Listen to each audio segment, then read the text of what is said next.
இந்திய தொல் பழங்காலத்தின் தந்தை Robert Bruce boot அப்படிங்கிறவரு அப்ப இருந்த சென்னை பல்லாவரம் பகுதியில இருந்து இந்திய துணைக்கண்டத்திலேயே அதுவரையும் கிடைக்காத ஒரு அரிய பொருளை கண்டெடுக்கிறாரு. அதன் தொடர்ச்சியா அவர் பல ஆய்வு மேற்கொண்டு வியந்தும் போறாரு. அப்படி என்ன பொருள் அவர் கண்டெடுத்தாரு, அவரை வியக்க வைக்கிறதுக்கான காரணம் என்ன அப்படிங்கறத இந்த வீடியோல பார்க்க போறோம். இந்த வீடியோவை பார்க்கறதுக்கு முன்னாடி நம்ம சேனலை சப்ஸ்கிரைப் பண்ணிக்கோங்க. இப்ப இருக்க சென்னையில இருந்து 60 கிலோமீட்டர் தொலைவுல திருவள்ளூர் மாவட்டம் பூண்டி நீர்த்தேக்கம் பகுதிக்கு பக்கத்துல அள்ளிக்குளி மலைத்தொடர் பகுதியில இருந்து 2 லட்சம் வருடங்களுக்கு முன்னாடி வாழ்ந்த ஹோமினிட்ஸ் அப்படின்னு சொல்லப்படுற பழைய கற்கால மனிதர்கள் வாழ்ந்த 16 குகைகளை கண்டுபிடிக்கிறாரு.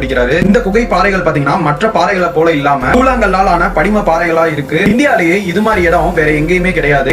ஆதி மனிதன் யூஸ் பண்ண நிறைய கற்கருவிகளையும் அவர் கண்டுபிடிக்கிறார். தனியார் தொல்பொருள் ஆராய்ச்சியாளர் சாந்தி இடத்தை ஆராய்ச்சி பண்றாங்க. அவங்க அதை விட வியக்க வைக்கும் ஒரு செய்தியை சொல்றாங்க. இங்க வாழ்ந்த மனிதர்கள் 10 இருந்து 15 லட்சம் ஆண்டுகள் முற்பட்டு இங்க வாழ்ந்திருக்கலாம் அப்படி குறிப்பிடுறாங்க. உலக புராதன சின்னங்கள்ல குறிப்பிடப்பட வேண்டிய ஒரு இடம் வெறும் காடா யாருக்குமே தெரியாம இருக்கு அப்படின்னு நினைக்கிறப்ப கொஞ்சம் வருத்தமா இருக்கு. நம்ம ஆதி தமிழன் வேற எங்க இருந்தும் வரல, இங்க இருந்து தான் வாழ்ந்திருக்கான் அப்படிங்கறத நினைக்கிறப்ப கொஞ்சம் பெருமிதமா இருக்கு.